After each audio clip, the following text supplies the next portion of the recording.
The airport story. This is a good one. I've been really excited to tell you guys this one. It gives a lot of context for the autism spectrum and the funny things that can happen, albeit slightly nerve-wracking because we were at an airport. I'll give you a bit of context first. Me and Andrew met in April of 2017, and we were just friends for a year. And we began dating in April of 2018. And by November of 2018, so about 7 months of dating him, I was piecing together all these little things, and I started reading about the autism spectrum and Asperger's. And I knew within a few months of dating him that he was different. And some people can tell easily, some people can't. But so I put him on the waiting list in November to get diagnosed, and he was all for it, and figuring out why he was different, and anything to help our relationship and help us understand each other. So in July of 2019, we got him diagnosed. So it was a pretty long process of talking to a psychologist. We had multiple interviews that were hours long that really, really helped both of us understand the spectrum and understand each other. So we got his diagnosis in July of 2019. And we kind of knew it was coming because on our first visit, the psychologist had already told us, like, I'm pretty sure he's on the spectrum. But we went through the whole process. And the very same day, so we got Andrew's diagnosis that morning, and we left that night to go see his family in Thunder Bay, which is already a nerve-wracking process for Andrew, and it's a little bit overwhelming to go visit his family. And that diagnosis put him kind of in a state of overwhelm. He knew it was coming, and he was somewhat excited about learning about himself, but he just kept saying to me, like, the whole lens I've been looking through my life, like I have to change it. Like I was looking through the wrong lens. And naturally, getting an actual diagnosis would be a lot for anyone to take in. So that wasn't the best trip for us. But we were coming back through airport security. Here's where it gets funny. And we were like rushing to the airport to just get home at this point after this trip. That wasn't the best trip.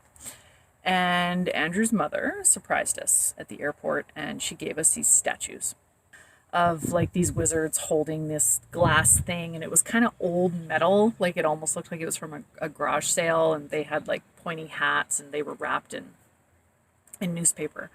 So I can already tell he's not wanting to put this in his bag because it doesn't really fit, and they're kind of awkward to bring on a plane. And they wouldn't fit in my bag, so we shoved him in his bag, and we're going through airport security. And he's just kind of not talking at this point, and I can tell he's just not, he's overwhelmed. He's a little bit out of it. And Andrew has a CPAP machine, an old man nighttime breathing CPAP machine, pictured here, if you don't know what one is. And most airports make him take it out, but they don't always do it. So he just left it in his bag that day. And I go through security, and I notice that Andrew's at the back talking to this woman. And so I walk back there, and I hear her asking him, "Sir, is there anything sharp or dangerous in your bag?" And Andrew goes, "Maybe." And immediately I'm like, "What?" And she just kind of was taken back, and she's like, "Did you pack your bag yourself, sir?" And he's like, "Yep." And she's like, "Well, is there anything sharp or dangerous in there?" And he's like, "Maybe." And I just wanted to scream, like, he's autistic, you have to ask differently. But we weren't really telling people yet. It was new for us.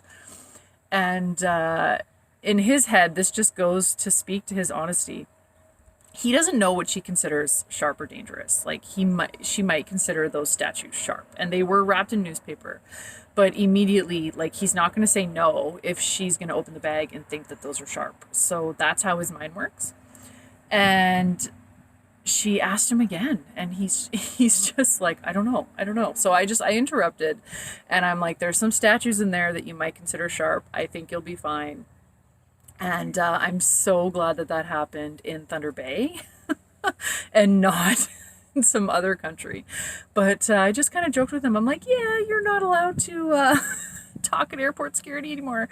And he's like, "Yeah, I really wasn't in a good place." So Andrew's autistic tendencies flare up when he's not in a good place. So he certainly doesn't behave that way all the time, but if you picture most people, like neurotypical people, having a meltdown, getting angry and kind of losing it at the airport, which happens all the time, Andrew kind of just retreats inward, and he'll almost be in this state where he'll be like, I don't know what's going on, where he's just kind of overwhelmed.